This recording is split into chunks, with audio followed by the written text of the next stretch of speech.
Special TGIF today. Of course, they're all special, but especially special today because not only do we have our distinguished CEO Eric dressed in a suit with a tie and everything,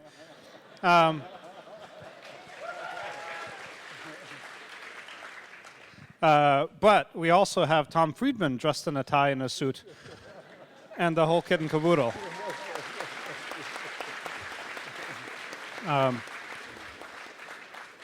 I assume Tom needs no introduction, and having been here a number of times before, but we are very delighted to have him here again, now with his new book out, and I'm very anxious to hear what he has to say. And Eric, take it away. So it is a huge pleasure to welcome you back to Google. You know, the title of your book is "The World is Flat." And that view kind of went out of style maybe 500 years ago. But I want to make sure first, I want to give credit to John Doerr and our friends at Kleiner Perkins for including you, as part of this. You're on the book tour, and in addition to having this very curious title, in 1 week, you're the #1 highest rated book in the New York Times book magazine, right to the top of the bestseller list. So, I, of course, read your column today, and using the old technology. And the important thing here about The World is Flat is you figured it out. And when you came to Google last time, you were doing research for this book. So tell us, what were the things that caused you to do this analysis? You said there were 10 things that came together to prove something which has been false for 500 years. Well, it's a great way to frame the question, Eric. And first of all, thank you for having me here again. Eric and Sergey, thank you for the introduction. And John Doerr, thank you for making it possible in this crazy day to get me back and forth. It's really a treat to be here. I am at the end of a 6-week book tour. And this is one of my very last stops, and I've been really looking forward to this. I was trying to think back, Eric, to our last conversation, and I believe I was here almost a year ago. So it was in June. It was really before I went on sabbatical. And let me just sort of recap one thing and then try to tell you what kind of came together after I was here in terms of my own thinking.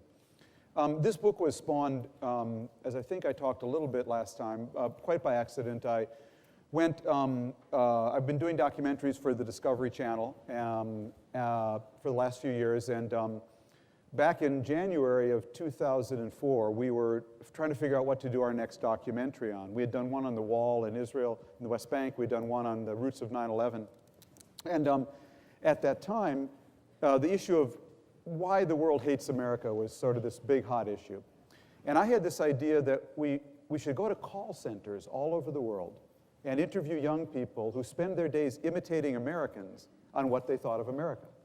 And I thought it would be a very interesting kind of double image, And literally, we were costing that trip out when John Kerry came out with his blast against Benedict Arnold executives who outsource. And suddenly, outsourcing became this super hot issue.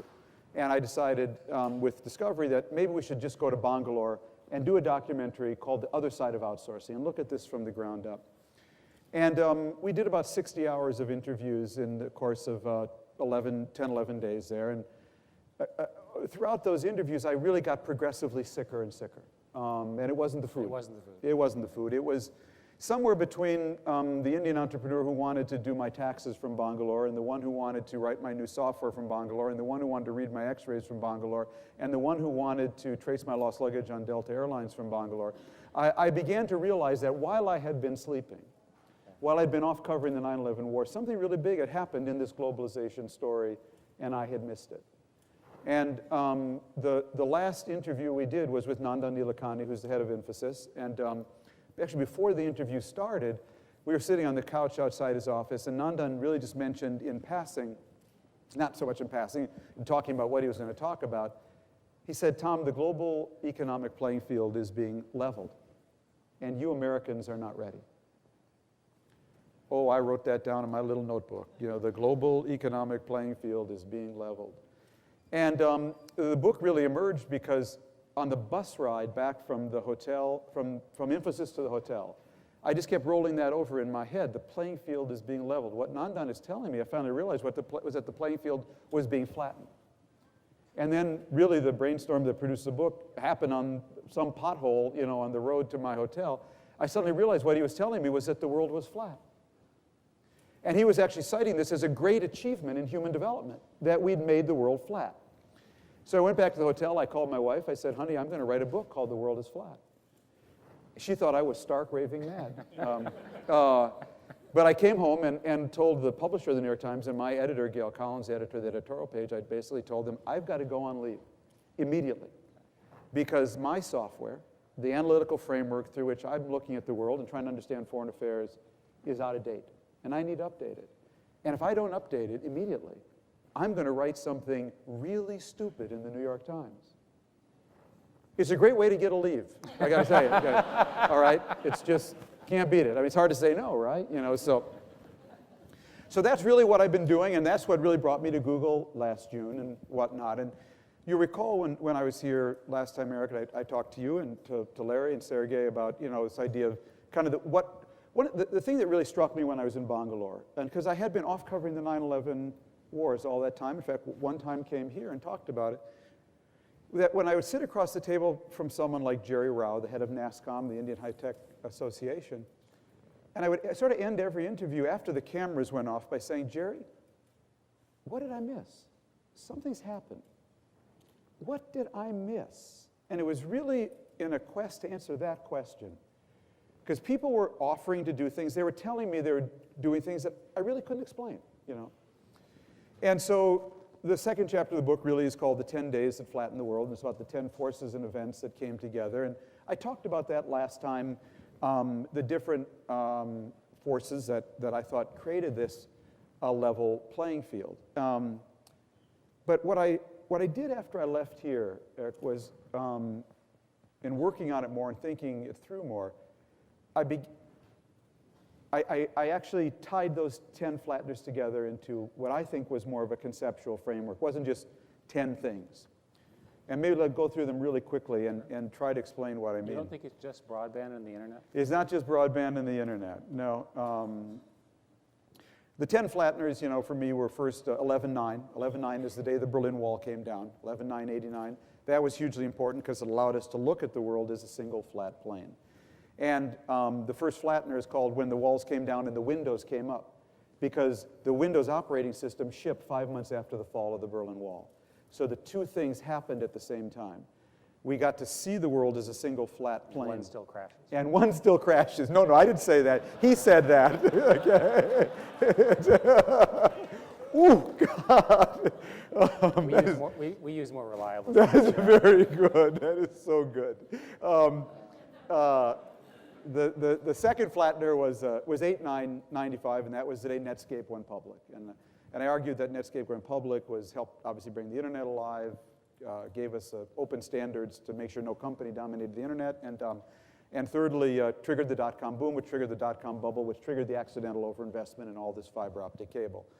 The third flattener I simply call workflow, and that was all the stuff and standards, all the software that basically connected all that bandwidth with all those PCs. And the idea that over the 1990s, a kind of quiet revolution happened in workflow that allowed everyone's application to connect to everyone else's application.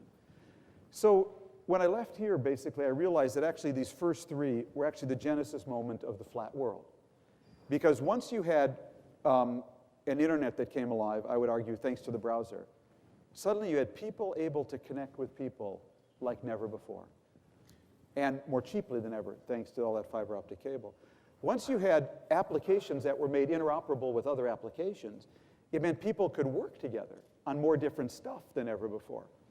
And when you put the two together, what you really got, I think, was the genesis moment of the flat world. That is, when we could connect with each other and when we could work together, what we created was a global platform for multiple forms of collaboration. Suddenly more people could collaborate on more stuff than ever before. Well, then I thought about my next 6 flatteners, which when I was here were just sort of 6 things. And what I realized, what these were the 6 new forms of collaboration that sprung from this platform. So they are very quickly outsourcing. Well, outsourcing is just a new form of collaboration. The second is offshoring. Outsourcing is I take my finance department and move it to North Palo Alto, North Dakota, or North Bangalore. Off this new platform, either one is equally easy. Offshoring is where I take my whole factory and move it from Canton, Ohio to Canton, China. The third one is open sourcing. I realize open sourcing is just a new form of collaboration now for making everything from free software to Wikipedia. The fourth new form of collaboration I call supply chaining. When I was here, I talked about Walmart, but Walmart's just a metaphor for a new form of collaboration where you take supply chaining down to the last atom of efficiency. So an item is taken off the shelf in a Walmart in San Francisco and another is immediately made in Shenzhen, China. If Walmart were a country, today it would be China's 8th largest trading partner after India and, after Canada and Australia. So, you know, Yossi Sheffi, who does supply chain logistics at MIT, has a nice saying. He says, you know, making stuff, that's easy. Supply chain, that's really hard. And when you think about it, it's kind of interesting. Walmart's the biggest company in America today and doesn't make a thing other than supply chain. So supply chaining, new form of collaboration. The 5th new form of collaboration I call insourcing. That's what UPS does. They come inside your company now and take over your whole internal logistics. As I came to study more about UPS, I came to realize that the people in the funny brown trucks and the funny brown shirts and shorts were not just delivering packages. They're doing internal logistics. And the example I give in the book, of course, is Toshiba laptop. Your Toshiba breaks, you call Toshiba, they say bring it to the UPS store, ship it to us, we'll fix it in 72 hours and send it back. Of course, what you don't know is it goes from the UPS store to the UPS hub at Louisville Airport in Kentucky, where in a clean room, in a hangar, airline hangar at Louisville Airport, your Toshiba laptop is repaired by a UPS employee. And it never touches Toshiba's hands. And this is true now for a lot of things, everything from Nike.com to Papa John's Pizzas. Their trucks are actually driven by UPS employees. So insourcing, a new form of collaboration. And this is going to be very interesting because this is going to drive a lot of standards. Because as you take this down from big companies to want to do it to little companies, for little companies, you're going to require lots of standards, huge flattener. And the 6th and last form of collaboration was Google. And at the time I just said it was Google, but I realized that what you do is a form of collaboration I call informing. Because I can now inform myself. I could collaborate with data all by myself. So to me, Google, TiVo are new forms of collaboration. I can inform myself on entertainment. I can inform myself on information. I wrote this book without a research assistant. My researcher was Google. You know, I wrote my first book. I wrote Beirut to Jerusalem. Right. I wrote Beirut to Jerusalem. I had a physical researcher. He sat next to me. He brought me physical paper. I handed him physical money. I wrote this book. I wrote this book entirely with Google as my research assistant. And I found it was not only more efficient, but actually I discovered and stumbled over so many things I never would have found had I not been informing myself. So now we have the first 3. They created this platform for collaboration. With the next 6, I realized are the new forms of collaboration that have sprung off this platform and flattened the world even more. Well, that's 9, and I said there were 10 when I was here. So I scratched my head, what is the 10th? And when I was here, I talked about wireless. But I realized the 10th flattener was now what I call the steroids. And the steroids are wireless, voice over IP, and file sharing. Napster, BitTorrent, things like that. And what these steroids are doing are turbocharging all 6 of these new forms of collaboration so I can now do any one from anywhere with any device totally mobily. By the way, were you the chief technical correspondent as well as the chief foreign correspondent? No, it's amazing what you turned out. I just figured it all out after, you know, basically I was here. But this book is probably the defining book in this age of how this platform is going to work. Because a lot of people are very worried about what your book says. Yeah. For example, it's been observed that we have inflationary spending in the United States, deficit spending, and so forth and so on, yet prices are not going up because of the deflationary nature of China. Yes. A new force, something people haven't really thought through. Right. If we extend your ideas, that's going to be endemic. right? Because one of the things that happens now is it's a global market. Who are the people who are most negatively affected? Google is an example of a company that's positively affected by these enormous things you've unearthed. Who are the people who are most threatened? How will they react? How does this play out? What's the map for the next 5 or 10 years? Well, I think there's reason to worry, and that's why the point I made, Eric and I both spoke this morning at the Thai Econ Conference, and one of the points I made to them and I made to the Business Roundtable this week is that I think business and businesses like Google are going to have to be more outspoken about defending both the challenges and the opportunities of this world. Because I think all the political incentives are going to be the other way. And I really smell that in Washington. Now, what I tried to argue in thinking through your question, Eric, is that I have a chapter in the book called The Untouchables. And the argument is that when the world goes flat, the global caste system gets turned upside down. The highest castes become the untouchables. Untouchables are people whose jobs cannot be outsourced. Okay. Now, who would be an untouchable in this world? Well, I would argue there are going to be 4 categories. First are people who are really special. Michael Jordan, Barbara Streisand, they can't be outsourced. These are people, Eric Schmidt, Sergey Brin, Larry Page, they can't be outsourced, okay? You're right. Not on that list. Second are people who are really specialized. I'm sure 95% of the people in this room, people who are really have a specialized skill that is not fungible. And third are people who are really anchored. And that's going to apply to a lot of people. That's everything from your doctor to your nurse to your barber to the chef to all kinds of people whose jobs have to be done in a specific location, no matter how flat the world gets. But the fourth, and this really I think is what's going to apply to 90% of us, is going to be people who know how to learn how to learn. People who are really adaptable. Because it seems to me what's going to happen as the world goes flat, and as I watch Google, I think it's a perfect manifestation of this. We're connecting all the knowledge pools in the world together. That's what it really means. We're connecting the knowledge pools in India, the knowledge pools in China, and the knowledge pools in Palo Alto more intimately than ever before. I think as a result, we're on the cusp of an era of innovation that's going to be remarkable. I interviewed somebody last week, and they told me Motorola is developing a cell phone that'll be sold for $12. And so all I could think of is when the $12 cell phone, the internet-enabled cell phone, meets Google, that means there's a lot of people in India and China are going to be walking around with all the world's knowledge in their pocket. And I believe that's going to lead to an explosion of innovation. The next great breakthrough in bioscience could come from a 15-year-old in Romania who downloads the human genome. So the result of that is I think we're going to see creative destruction on steroids. Well, in fact, in your column, you point out in the ACM programming contest, that's right, the winners, Shanghai, Beijing, all over the world. We came in 17th. So just to finish this point, Eric, is that I think that the really skill you need to be safe in this world is you've got to be really adaptable. You've got to be able to learn how to learn.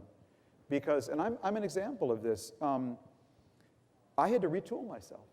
I've just spent the last year completely re-engineering my skills. Because I went out in the world and I discovered, look, you can't write about the West Bank and Bosnia every week. Everyone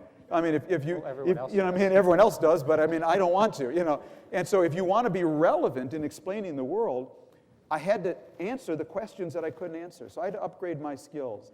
And I think we all, are going to, that the future belongs to those who are really good at learning how to learn. And I think that's really the skill. I want to ask one more question, Please. and then I'd like to encourage audience questions, which I think are always more interesting than my own. Please. In the last 15 years, you have really defined the analysis and coverage of the Middle East in many actions and made your mark there. You've now seen the world as this with a flat perspective, and I don't personally see the impact from this message on your former area of expertise, current area, and perhaps you'll go back to that. Mm-hmm. I don't see the changes happening yet in that part of the world. In that part of the world from your thesis. Right. I 100% agree with your thesis. So what's wrong? Is it just time? Mm-hmm. Is it investment? I think it's all positive for the Middle East. Right. everything you say should ultimately result in a more stable, better informed, better educated outcome. Well, that's a very good question, Eric. And I'd give you 3 ways, and they're not all positive, where the flat world is at work in that part of the world. Does not work. No, is at work, Oh, but is they're at not always positive. You know, one of the points I try to make in the book is that when the world goes, the flat world is a friend of Infosys and of Al-Qaeda. Okay, and to me, Al-Qaeda, and what I've done is basically take my analysis now, reapply it to the Middle East. And so when I do that, what I see when I look at Al-Qaeda, I see nothing more than an open source global supply chain. The person who understood supply chains better or as well as Sam Walton was Osama bin Laden.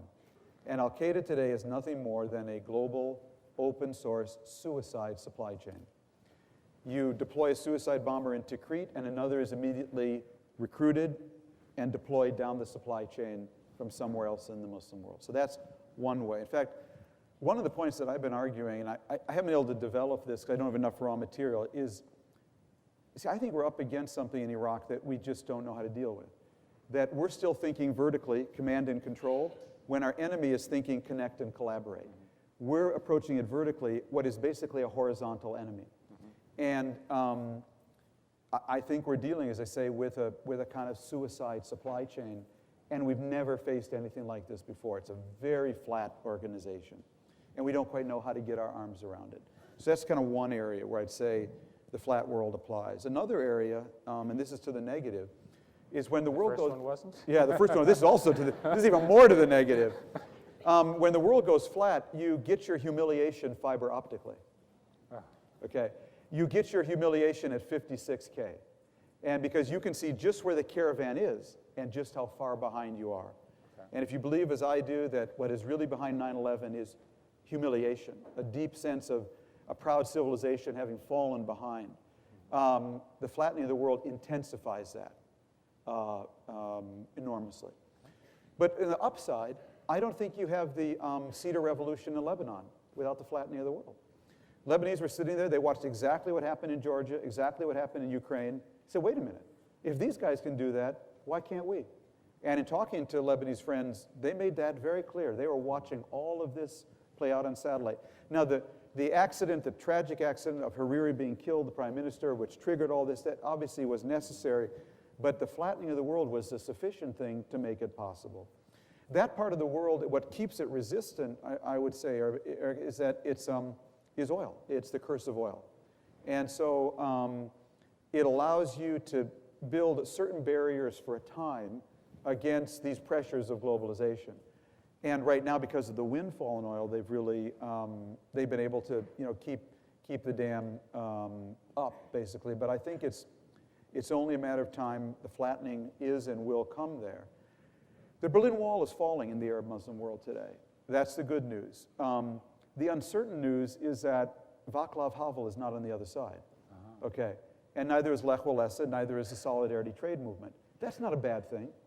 I mean to that only to say that they have a very different attitude toward the West, a very different set of political actors, a much more complex society. It isn't a group of people just dying to jump into our arms as we had in Eastern Europe and the Soviet Union. And so when the flattening comes there and the wall comes down, it isn't so they can be pro-American or pro-Western. They're going to make their own way. They're going to shape their own thing. I'm still net positive about it. But it's going to be really, really complex. It's going to be one of the great dramas, I think, to watch on the world stage, how this plays out. Let's get some questions from our audience. Who would like to begin? You mentioned earlier that one of the major losers in this would be politicians and that there would be resistance from that. Could you elaborate and possibly discuss what we, either individually or corporately, can do to ease their minds? The question is really where kind of politicians going to go with this, and what can any individual or company do to tilt it in the right direction.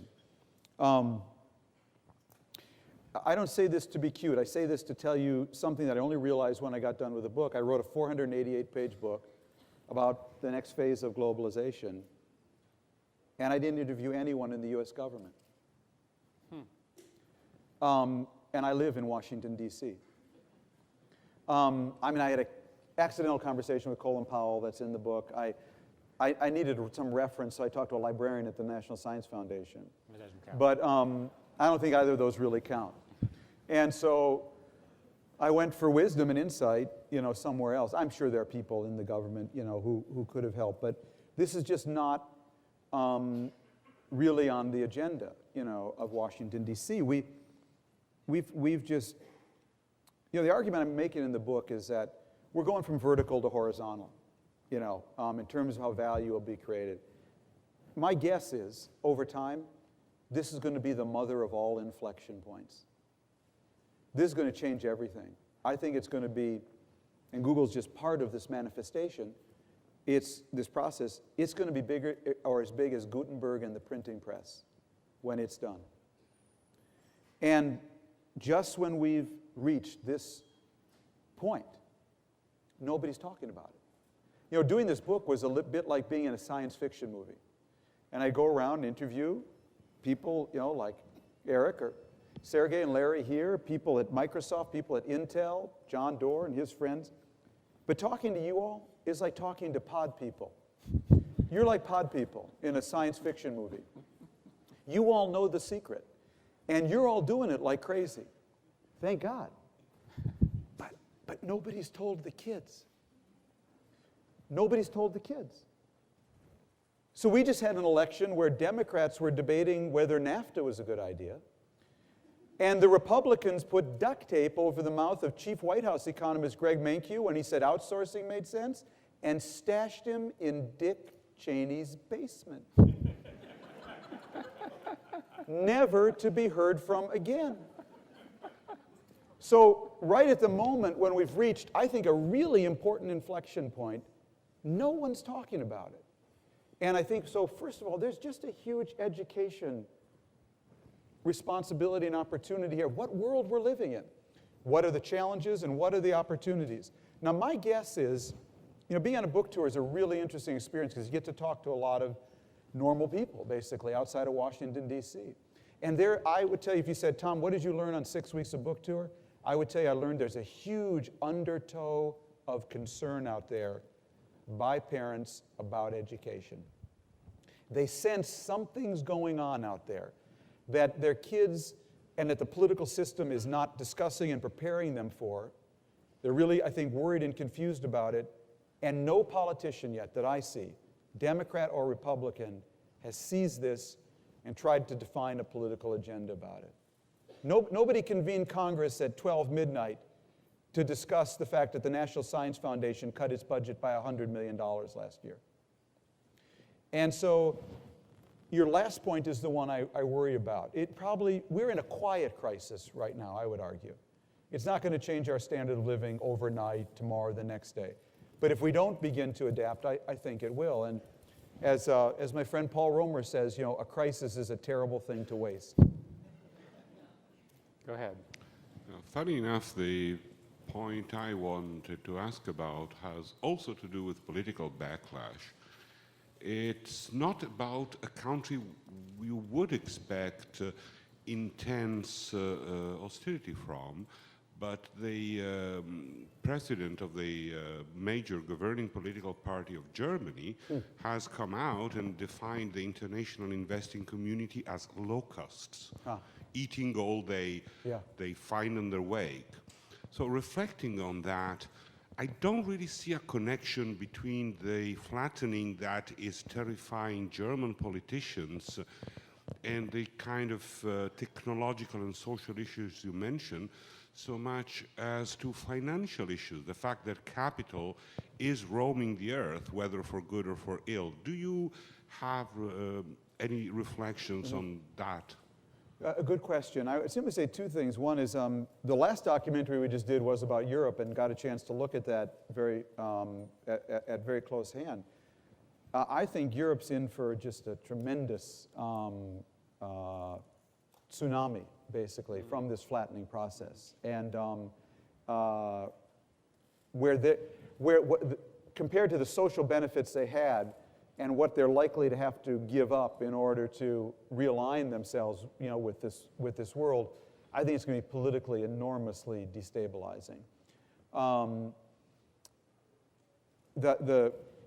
You said something, I'm just sorry, blanking out for a second on what the other point I wanted to make.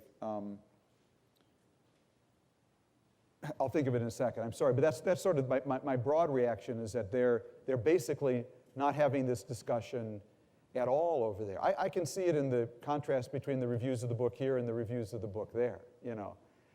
And my record on writing books on globalization is intact. Lexus and the Olive Tree was translated into 29 languages, all except one, French.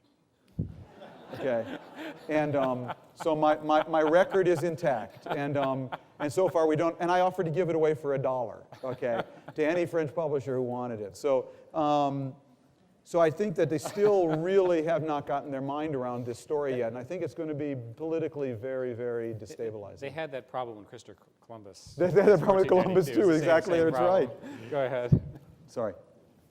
I like what you said about there being only a small group of people whose jobs can't be outsourced, and I tended to agree with that. I was wondering if you'd thought further about what's the distribution going to be like of people who are in these different groups, meaning where's the middle class going to go? Are we just going to have divide up into people who are in this top caste and everyone else, and there's going to be a big gap in the middle?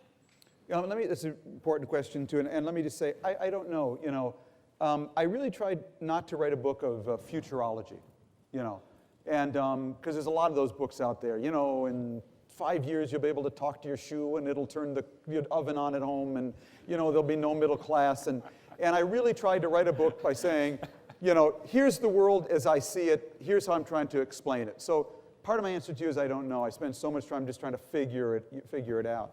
But what I would say, what my gut tells me is that people are missing on the upside, is that two things happen when the world goes flat. One is the global economy gets bigger. Well, that's great if you're in the ideas business, you're in the knowledge business. Whether you're in the Google business or the Microsoft business or the New York Times business, the market is going to grow much bigger, okay? And it's also, I think what people miss, going to grow more complex. And I would take an example I've often used, John taught me this, from your own industry. I mean, 10 years ago, there was no Google, all right? And suddenly now, you know, this is considered, you know, one of the hottest, most dynamic companies in the country. Then someone comes along and realizes that, geez, if Tom Friedman's suitcase company comes up on Google ahead of Samsonite, there's like real dollars in that. So suddenly, you get an industry of search engine optimizers cropping up, you know, all around you. And it seems to me that basically, if you have knowledge skills, if you are what I would call a knowledge person, the worst that'll happen to you in a flat world is you will have to move horizontally, okay? That is, maybe China will, in 10 years, specialize in things that Google does today, or that are commodities. And people here will move horizontally into something else. I am convinced if you have the knowledge skills, there's going to be a place for you. If you don't have the knowledge skills, you're going to have to move vertically. You're going to have to move from, you know, the non-knowledge world into the knowledge world. Now, when that happens, two good things happen. One, you get more people able to access these kind of jobs. And secondly, you shrink the pool of non-knowledge workers. And when you do that, the price of plumbers goes from $75 to $100 an hour. So you actually benefit, as we all know, who've looked for, you know, either childcare or, you know, or a plumber or a carpenter. You want to shrink, you know, those jobs as well, so their wages come up at the same time. So I don't, you know, the thing I always tell myself is that, look, after World War II, we stood astride the world, totally dominant. We had the only industrial economy standing. Japan was decimated and Europe was decimated. What did we do? We did the Marshall Plan. We built both of these countries up into huge competitors. And what happened? Our standard of living grew for 6 straight decades. It's because the global economy grows and it gets more complex, but it's very hard to see. And therefore, as it gets more complex, new industries, new jobs get spun off. As long as you have knowledge skills, you'll get one of them. And that's why I think the biggest challenge for us is, look, 100 years ago, 90% of Americans worked in agriculture. Today, 2% do. Well, had we all been watching Lou Dobbs back then, imagine what Lou Dobbs' show would have sounded like in about 1850, you know. You mean you're introducing a thrasher? What do you mean? Benedict Arnold, you're introducing a combine? Do you know what this is going to do to people on the farm? Do you know how many jobs you're going to lose on the farm? Well, fortunately, Lou Dobbs wasn't around in 1850, but some other people were who started the high school movement and the land-grant universities. Yes. I was looking this up the other day. You know when we started our land-grant universities? 1862. Do you remember what was also happening in 1862? There was a little bit of a war going on here, okay, in our own country. It meant in the middle of the Civil War, Abraham Lincoln had the wisdom to start the land-grant universities. And it was thanks to the high school movement and the land-grant universities, we took all those people from the farm into the industrial age. Now we're going to have to take people in the industrial age into the post-industrial age, and you do that not with secondary education, but with post-secondary education. Community college, technical school, university. And I think the thing we should be talking about today is not taking apart the New Deal by privatizing Social Security. We need a New Deal around tertiary education. That's the biggest thing. Let's not worry about the safety net, or let's get that right, but let's focus on the income opportunity, not this side of it. Hi. Speaking of supply chain companies like Walmart, do you think their labor and externalization of cost policies are intrinsic to being a supply chain company or just part of their corporate culture? Interesting question. I spent a lot of time with Walmart doing this book, and that was an interesting experience. And you really do have to go to Bentonville, Arkansas to understand Walmart. What I learned when I went to Bentonville, it all became clear to me, on the upside and the downside. The really first thing that strikes you about Bentonville is it really is in the middle of nowhere. I mean, this is Lil Abner country. These are the Beverly Hillbillies, okay? So that's the first point that strikes you. Running the largest company in the world. So then you have to question, well, how did Lil Abner become the largest company in the world? And it's very interesting. Because they out-innovated they're mean, they're nasty, they're tough, and they were the earliest adopters of every new technology, from computers to wireless to RFID. And so why were they? Well, it was, that there's no mother like necessity, okay? That because they were out there in the middle of nowhere and had to get a global supply chain that could connect Bentonville, Arkansas with all of these places, they were early adopters. And that seems to me to be what Walmart doesn't get credit for. That they out-innovated their competitors. That's what allowed them to be mean, nasty, and tough. At the same time, it was precisely because they were in the middle of nowhere, not in the middle of Manhattan. They were just so focused on that, they lost sight of everything else. And they, like baby Huey, just grew up to be the biggest company in America without developing any of the other habits, culture that you really need to go with that. Now, on the labor side, I'm not so sure that it's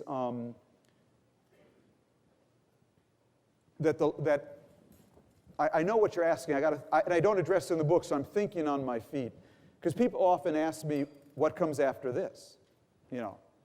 And it does seem to me more machines talking to machines is really what comes after this. And I've got to believe that's going to be a big part of supply chain. And therefore, what that's going to mean for labor at the supply chain end, as opposed to the retail front, is probably, not good in that sense. For unskilled labor, would be my guess. Yeah, let's go ahead. Thank you, Mr. Friedman. Since it's a technology company here, I thought I'd like to ask you a question about that. I noticed that many of the 10 triggers you mentioned were technologically oriented. I'm wondering, do you see any kinds of technological advancement over the next couple of years that you think are going to have a particularly strong influence, either for good or for bad, on this flattening process? Or maybe phrased another way, if, say you were working here, what would be the sorts of projects that you would be the most excited about right now? And by the way, I think your offer is in the in the mail. is in your email. Well, I'll tell you what worries me and what excites me. I kind of alluded to it. what worries me is that the flat world really is a friend of Infosys and Al-Qaeda. And I see this more and more. Think about what terrorism used to be and what it is today. The old model of terrorism was we go out, we do an outrageous act, we get the New York Times and CBS to come and cover it, and we rattle everyone in the world. Not anymore. Now, I go to bed, I fire up AOL in the morning, and there's a message from Zarqawi, almost an email right to me on my, right there on my screen. And so I'm worried about that. One thing I've learned in doing all of this, terrorists are always early adopters. Terrorists are always early adopters. And I'm afraid if we're not as equally early adopters of the latest technology, that that will be a real problem. So that's kind of on the downside. On the upside, it just seems to me that really what I alluded to earlier, that that 15-year-old with a $12 phone and an internet connection that gets them onto Google in their own language, what the implications of that are going to be on the world, that's really, really going to be enormous. What worries me about it, though, a little as a quasi-public figure, is that we've moved into an age where the accusation is the punishment. That my daughter goes off to college, and before she goes, and I'm sure you've all heard this story from your own experiences, and she starts telling me about her roommates. And I say, well, how do you know this? And she said, I Googled them. I said, well, you mean your roommates have a Google profile? I mean, these are high school kids, you know what I mean?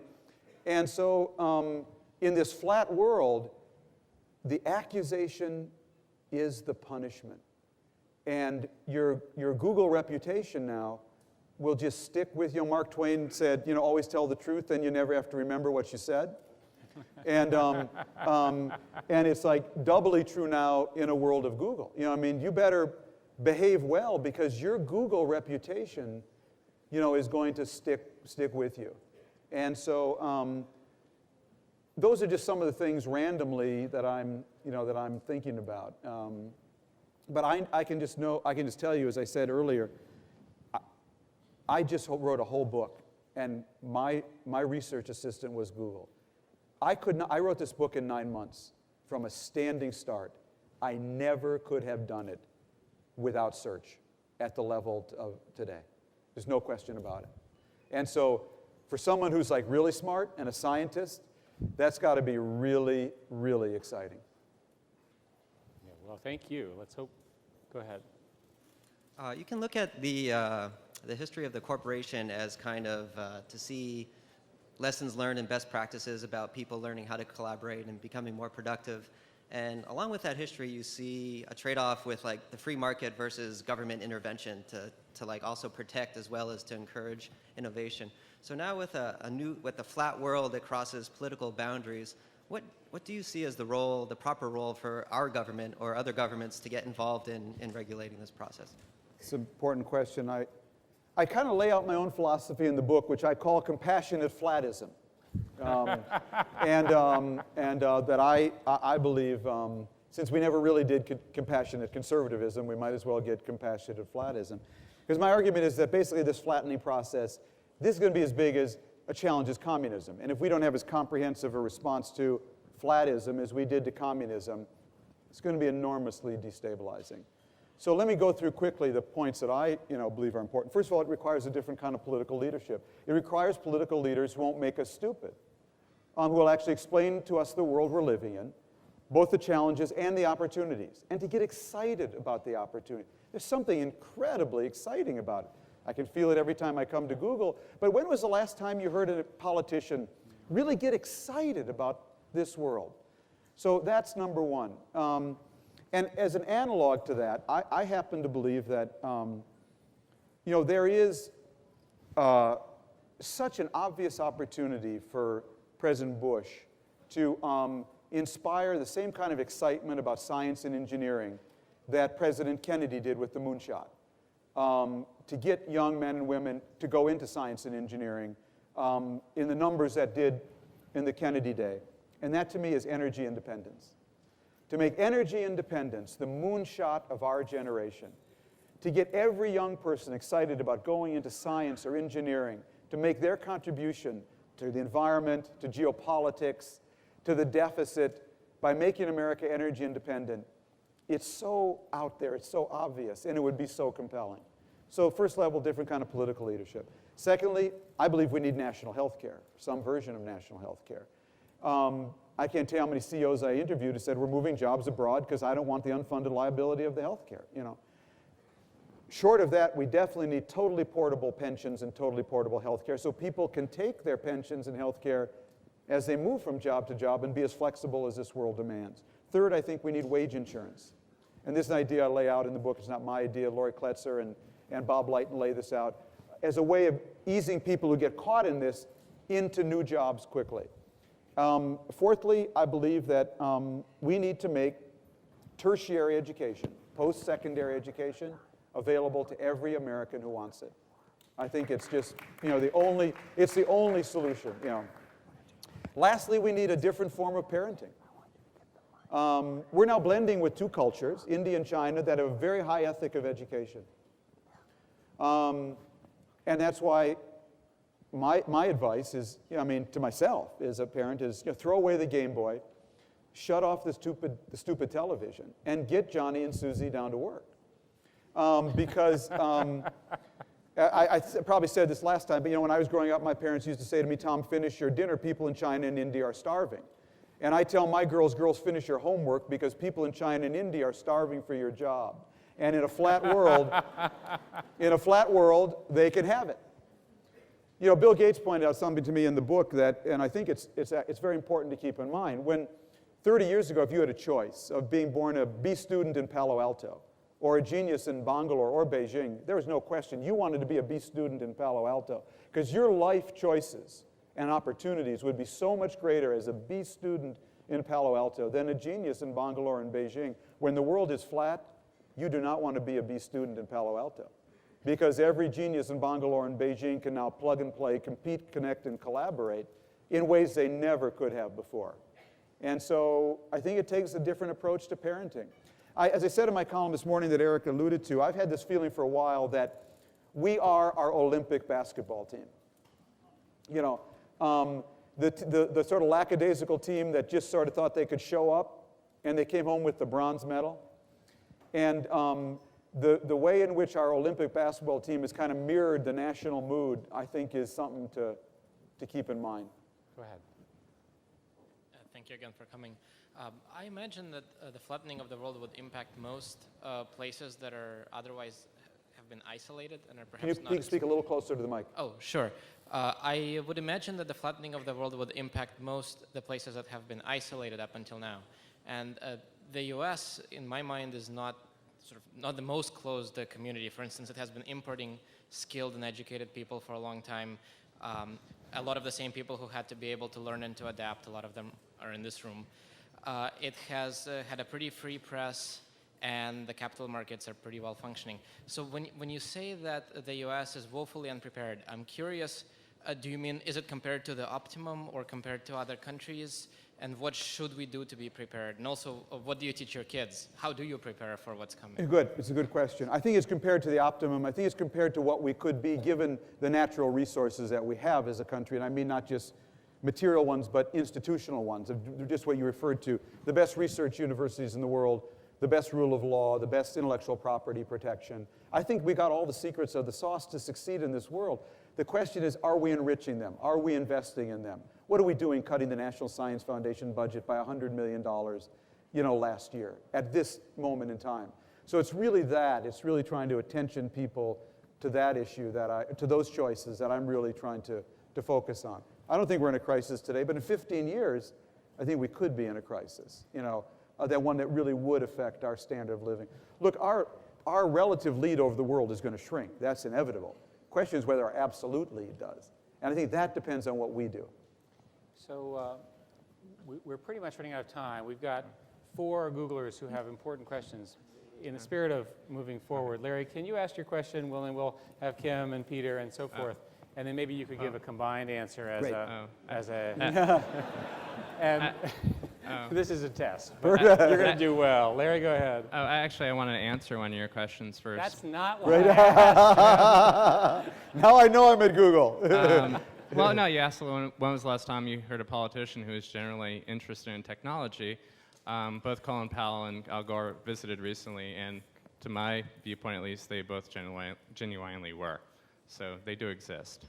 I didn't actually have a question as much sort of a request for comments about two ideas. One of them is competition, and the other one is what I like to call the militant moderates. So basically on the competition side, the basic question there is, has in history or in present or going future, there been a country, society, or company that's ever been able to thrive and survive in the absence of any threat or any competition? And then the question on the moderate side is I sort of take the fundamental viewpoint that the average or the majority is in fact moderate, and I was just sort of wondering when these various things are happening, when there's the various turmoil, at what point does that majority actually regain the power from the extremes? So Kim, Good point. go ahead. Very quickly. So to what extent are you concerned that we're creating a new underclass of people who, no matter how educated they are, simply don't have the intellectual capability to keep up in this new world, and what do we do about that? So it's no longer access to capital. It's Again, go ahead, Peter. So first of all, thanks for doing your research on Google. And I recognize that now the responsibility for eliminating errors in the New York Times is You are the director partially of, shifted from you to my team. I believe you are the director of quality, right?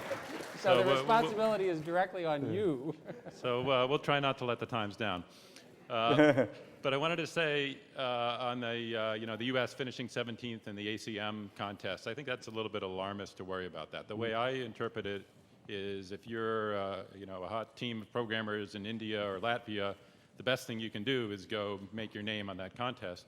Whereas if you're in the U.S., you go out and start a company. Interesting. And it seems That's like a it's good still point. easier to do that here. It's a good point. That's interesting. The answer to this question is going to be interesting enough, so I'm not going to ask mine, and maybe I'll just see you afterwards. Okay, thanks. Okay. Go ahead, Tom. Well, boy. Next question, yeah. It's Robin's. On the question of are we creating an underclass, I mean, any more than the underclass we already have. Again, I'm going to retreat into I just don't know. I think we're so new into this flattening process that it's very hard to predict how it will come out, and I think there's so many political choices yet to be made that it's very hard to say anything categoric about that. Charlie Rose asked me, who would you like to read this book? And I said, without question, I'd like President Bush to read the book. And I wasn't being cute at all, for a very simple reason. Listen to it on tape or whatever works for him. That's right. They're so bad up here, okay? That's right. This front row is terrible, okay? And, but I really meant that because in the sense that we don't have 3.5 years to waste. We don't have 3.5 years, and this really gets back to Larry's question of to sit around and wait and hope that someone 3.5 years from now gets it better. I really don't want to waste 3.5 years. I think that we're in a quiet crisis. And as Shirley Ann Jackson, the head of Rensselaer Polytechnic, describes it, and she, is one of the people. Shirley Ann Jackson's the first African-American woman to win a PhD in physics from MIT. And she was part of that generation of scientists and engineers who were inspired by the moonshot, to go into science and engineering.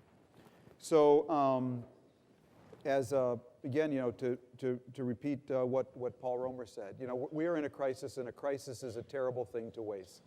And so, I would hate to waste this crisis. Every time I talk to you, I feel like I need to talk to you for another 10 hours to understand at this level. It is an extraordinary vision that you have laid out. I'm sure you're right. And I'm glad.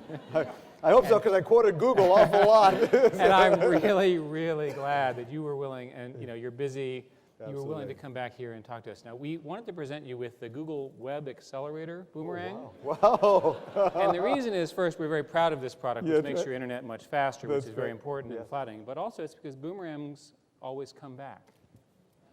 Now, terrific. I actually wanted to do something unusual. I wanted to ask one person in the audience to make some comments or wrap up or generally say whatever he would like to do. And so I prepared the microphone, and I'm going to present him with the boomerang as well. Terrific. And Terrific. perhaps I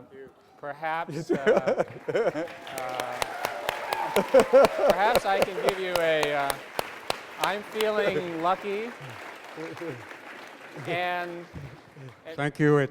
Thank you. I have a very large hard drive right now. Thank you. On behalf of the new German Pope. Oh, stand up on the stage. yeah, why don't you come on stage?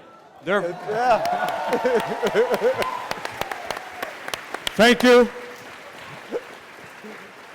First of all, it's a flat world. This is a Rubik's Cube. I was just wandering around your building and going, Jesus, you have no furniture.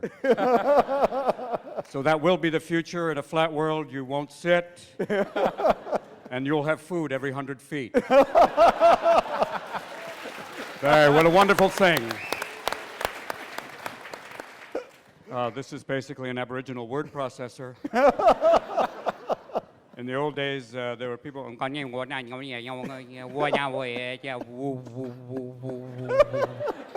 That was the first Aboriginal modem. That was Miriam Makiba's answering machine. The folks up there have been looking down on you for the whole day going, we're so much better than you. And this is actually the intestine for the building. This is, you don't know it, but this is taking everything that you take from every 100 feet, runs it through there and vents it out to you over a period of time. For me, I've been just watching and enjoying. Like he said, he was hoping that Bush reads the book or gets it on tape or at least sees some pictures. He's a simple man, and as he himself said, is our children learning? Which, gets a lot of kids excited about, is they learning? If you look up Google, look up Bush in Google, it's really pretty open-ended. And it's not a porn site, even though many of you are thinking that. Even though Dick Cheney sounds like, It's Revenge of the South, really. Yeah. Do what I say now, George. You will be my friend. He's a good man. I'm hoping that somehow that he has an AI working with him. He has a GPS actually on his desk that tells him where certain parts of the world are and how to get there.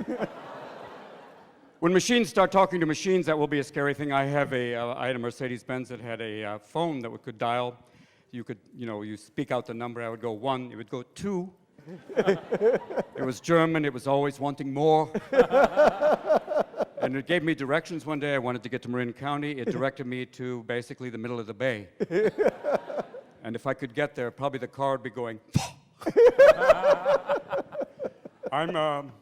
This is obviously great. It's a company as bright as you are, need to have your name that big. You're up there going, this is where we work. We're special. We have skills. We have a search engine. I love seeing that globe out there. It basically has all of those, now many of you look behind you like, where? Sergey put it there. Big gift for you all. Big gift for Sergey to Google. Sergey came here with dream for search engine. In Russia, search engine was, where are pants? Jeans, over there. But it's great. You can see people actually, all the places all over the world that have electricity. Not a lot of hits in Africa, right?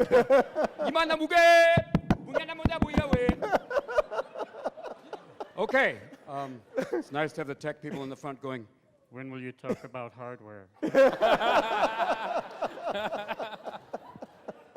Talk about mainframes and accessing mainframes. It is a good day to wonder why.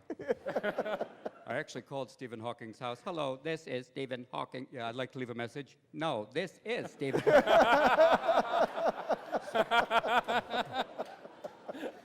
People get very offended by that. I don't know why I'm doing following you. It's good. Are you kidding? Makes my day. For those, this is a Freudian moment right here. You have a ball. I don't know what this is. Even Magritte is going, I would not paint it. Read the book. It's an exciting book. For those of you, obviously, you're at the tip of the culture. The rest of us are going, what do we do? I hope I have a skill. I hope that there's not somebody in Bombay right now doing this. I could do your act word for word. Well, I could also dance in your videos. Change the light bulb, change the light bulb.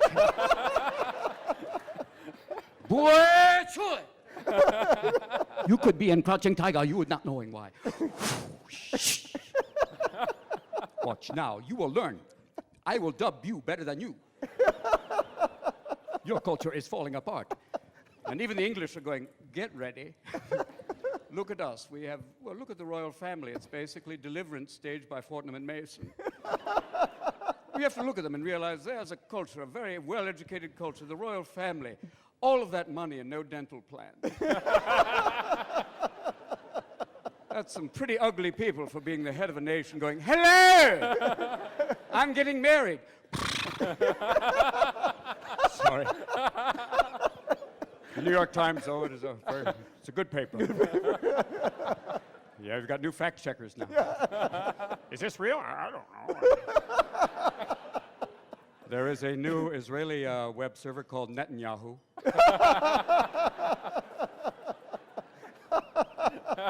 Or you've got Moyle. It's a yeah, Goigel. Gentile web server, Goigel. Well, thank you for letting me riff up here in front of people with college degrees. This is cool. A lot of the engineers will go up in the flowchart going, 2 Jews could walk into a bar. Or 2 Irishmen, no, they never walk out. It's like the 2 Irish guys in the boat going, oh, tired, Bob, I got to piss, I got to take a piss. He said, I want to make a wish first. He said, all right, make a wish. I wish the ocean was Guinness. Great. And the ocean is Guinness. And then the other one said, you damn idiot, what have you done that for? I said, oh, why? What are you pissed off for? I said, now where am I going to piss? Shut up, you I wish us all good luck. The German Pope, I just speak briefly about this. I was hoping, I mean, obviously it is an unusual thing that his nickname was the Panzer Pope. Obviously the Swiss Guard is very happy because finally they get artillery. I was hoping for maybe a Brazilian Pope. I mean, Pope Raul would be lovely. That, and the nuns going, bandingwa, bebeding.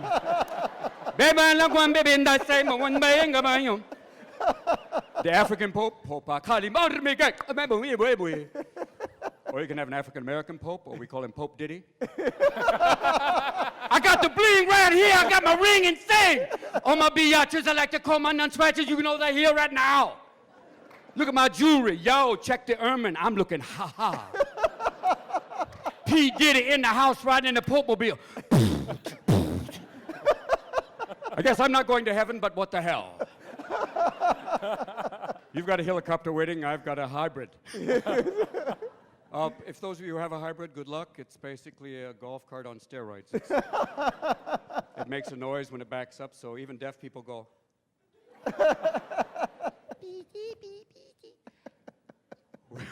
I imagine I'll go home tonight and go, what the fuck have I done? I've stood in front of people who have access to technology.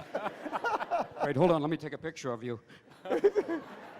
I actually saw a mobile phone that didn't have a camera. I went, oh, you sad bastard. It's so crazy now. Everyone has these little headsets and they're talking like, no, no, hold on. I actually saw a guy who was talking to himself and went, thank you. Thank you for still being out of your fucking mind. Thank you. How small will the technology get? Will it be like, okay, you eventually get it implanted going, yeah, hold on 1 second. Yep. Oh, yeah, hold on. Yeah, I'm getting a call. Hold on, I got a call waiting. Wait a minute. Yeah, I'm going to take a picture now. Yeah, I just took a picture. I'm downloading. Oh, wait, I'm getting your fax. Hold on. Thomas Friedman, ladies and gentlemen! Robin Williams! Robin! Oh, that was great.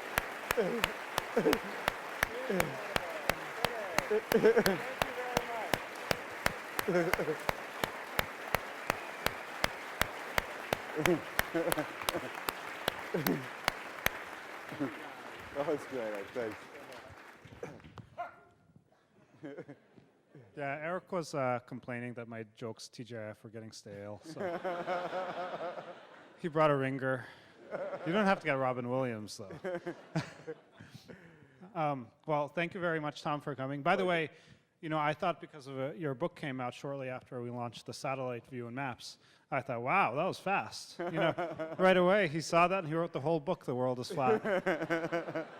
But now, thanks to it, we can delay some of the work we were going to do on Keyhole, which is the 3D viewer, and I know that's not necessary anymore.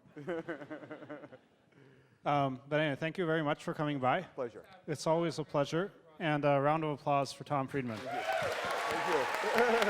Thank you.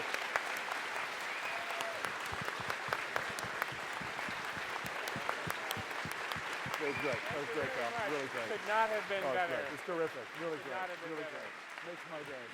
This was great. I used to have one request. You gotta get me a picture with him. Okay. Graham, I gotta get a picture of Robert.